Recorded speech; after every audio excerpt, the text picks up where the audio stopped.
down as long as you can and think of as many aspects of the answer to the question, why am I sitting here doing this exercise? Well, I'm sitting here doing this exercise because I read about it in a book by Aleister Crowley, and he heard about it from a Buddhist monk in Ceylon. But why did I read a book by Aleister Crowley? Well, because Alan Watts recommended a biography of Crowley. And you go on adding reasons, and after a while you come up with things like, I'm sitting here doing this exercise because the Scandinavians overfished the North Sea in the 5th century, and they couldn't make their living as fishermen anymore, so they turned to piracy. And that's why my grandmother's name was O'Loughlin, which means son of the Dane in Gaelic. And then, of course, you ultimately come to because the sun is the kind of star that has planets, and this is the one planet that we know of in the solar system that can support this kind of life.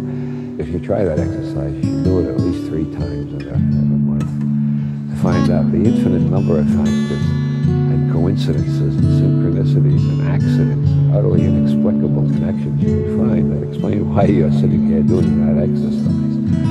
But one day I discovered I was sitting there doing that exercise because I had polio when I was 40 years old, which I think made me look less athletic than most boys, and therefore more bookish, which led me in more and more from fiction to non-fiction, from non-fiction to science and philosophy, etc., until I developed an enormous curiosity about all the questions that everybody thinks they have the answers to, and all the philosophers and scientists are still arguing about.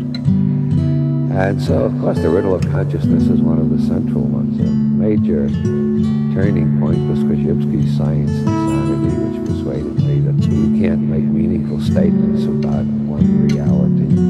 All we can do is talk about comparative realities as perceived by different instruments, which includes the instrument that reads all the instruments, which is the human nervous system.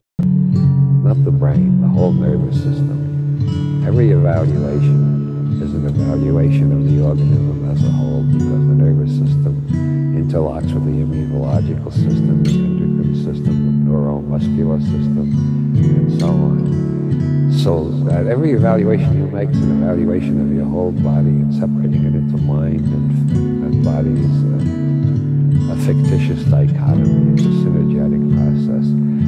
And after years of teaching this in various ways, just a couple of months ago, I came up with a new way of teaching it, which is the following. Remind yourself that you know the difference between a movie and real life, and you can keep the two quite distinct in your head, and you can control yourself with that knowledge. And remember the role of the editors, the camera people, and so on, as well as the actors.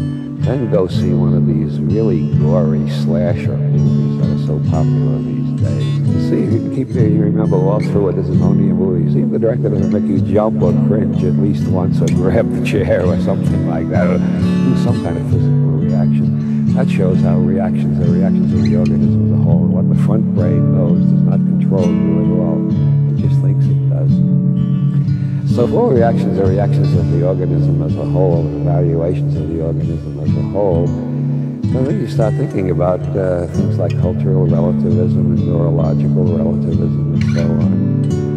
And I suppose the major next step in my explorations in this area was reading Robert D. Ropp's Drugs in the Mind sometime in the late 1950s. I've always, all my life, read a lot of books on psychology. It's one of the several topics I try to keep up to date on.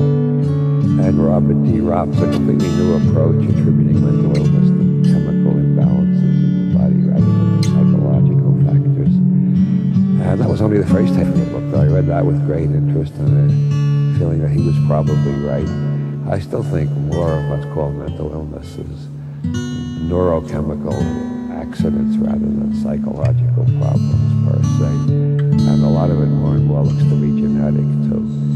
But the second part of the book was about chemicals that change the nervous system in a way that creates mystical and religious experience.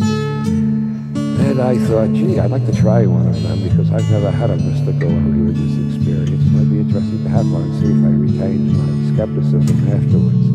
A rather risky proposition, but I was young, ballsy, and had more adventure than brains in me. And so eventually I got a hold of some peyote, and I had a mystical experience. I've had a lot of experiences which have changed my idea of reality profoundly. The idea of reality is a singular noun. It doesn't make any sense to me at all anymore. I like the sociological term class and grid, which some sociologists use. Korzybski called it your system of abstractions, which means a lot if you know the mathematical school he was working from, but doesn't mean much to most readers. Leary coined the magnificent term reality tunnel. I call it a neurological reality tunnel. Everybody has their own neurological reality tunnel, which is why we misunderstand one another so often, and why we misjudge one another so profoundly.